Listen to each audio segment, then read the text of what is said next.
Thank you for tuning into our podcast. We are coming to you from Holyoke, Massachusetts. I'm your host, Carrie, and I'm here with our very own historian and tour guide, Robert Coleman, who not only is the founder, but also the tour guide of the Historical Tours of Greater Holyoke. He offers both public and private tours of the local canal systems, reservoirs, cemeteries, as well as various parks and streets in Holyoke, South Hadley, and Chicopee, Massachusetts. You can check out his website for more information at holyokecanaltour.org. There he has his videos, past, present photos, and as well as his 2023 schedule. So today we'll be discussing the house on 5 Walnut Street in South Hadley. So tell us about your House Through Time series. Yes, this series has started in the year 2022, and I hope to keep it going. And it's based upon a BBC series with the same name, A House Through Time. I'm calling mine a house in Holyoke through time and a house in South Hadley through time. And I hope to have in Holyoke at least one presentation a year on a given house. And in South Hadley, maybe every 3 years I have a given presentation in the house. And if it works out, great, because so much of Holyoke is Victorian homes, so much of South Hadley is colonial homes, that I want to present these beautiful homes. But if it's only the architectural style, then there's not enough for an hour-long presentation. I want to base it also upon family stories of who lived there, occupational stories of what the people in the house did for work, and that could include work outside of their paid jobs, which is charity work that they did for the community that they lived in. Or it might include photographs, it might include landscape stories. Oftentimes it includes that I meet with the owner of that house and they give me some hints upon who lived there and what it was like inside the house. And so I hope to build on this from now into the future. So why did you select 5 Walnut Street in particular? Because of the reason that the family that lived there first was the Scott family. And they had a photographer in the family. And those photographs were given to the South Hadley Public Library about 4 years ago. And they were then sent by the director of the library, sent to the Archive Center of Massachusetts, and they were scanned digitally, professionally. And then they're given back to South Hadley, and the scans are now available on their Massachusetts Archive site. Now, the pictures were just staying there and no one was doing anything about it. So I decided to make a story out of it about the Scott family. And this house has been around for about 135 years. And only 2 families have ever lived in the house. The first family lived there for about 90 years and the second family for about 45 years or so. And so that's why there's only one family I talked about, because I don't want to talk about the family that still lives there. I want to leave them their privacy. But I had all these beautiful pictures, and no one was telling the people a story.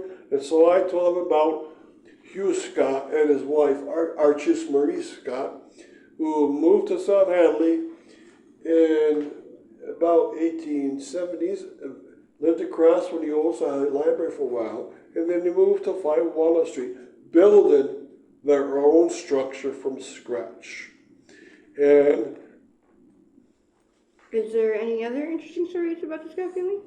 okay, the Scott family sure has tons of interesting stories because they went out and did jobs in the world.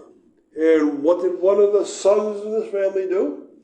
He was an engineer by trade, a civil engineer, mechanical engineer type. And he worked for Holyoke Gas and Electric, and what did he do? He made the fish lift that's still there. He designed it. And off of the sketches, they had to put it in the fish lift. That's been there since the 1950s. It was the first fish lift in the United States that worked. And how incredible is that? Again, it's on the Holyoke Dam on the Holyoke side. He loved to make mechanical designs. In fact, he had an engineer's table at his house and at his work.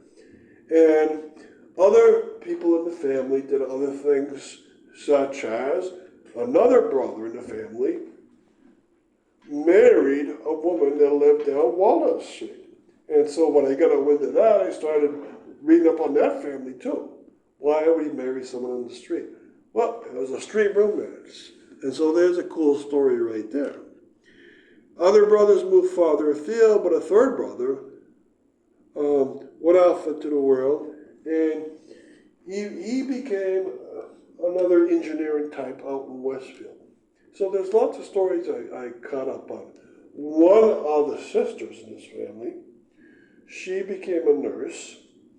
She had gone to the Boston's nursing school. She had moved out to Connecticut after that. And what she did for a hobby was really cool. She was into music, and what she did, she was in the choir of the church, a Protestant church in Springfield. Sadly, she died when I think she was about 31 years old, so unfortunately it didn't come out well. Now, as a physical structure, has the 5 Walnut Street home changed much? There used to be a wraparound porch. That porch was taken out before the current owners moved in, so they don't know when it was taken out. A lot of wraparound porches, unless you paint them almost every year, they're going to start to rot away. And they're so heavily exposed year-round to the weather, snow and ice and rain, that they're going to just decay away. So it might be true at some point that they weren't keeping up with this. There was one cool story that one of the sisters in the house had gotten pneumonia or tuberculosis, and tuberculosis, actually you could slow it down if you stay in a cold environment. And so what she did was she moved her bedroom right alongside the porch area. And a lot of times she'd go out onto the porch, and during the night she'd be right inside inside the door from the porch. And that was a way of keeping away from the children, not giving them the disease, but also, since it was colder out there, she was able to slow down the progress of the tuberculosis. And it worked, but only for about a year and a half or so. Well, thank you for telling us about that. And again, you can check out his website for more information at hoyokenauttour.org, where you can check his videos, past photos, and his 2023 schedule. Thank you for joining us.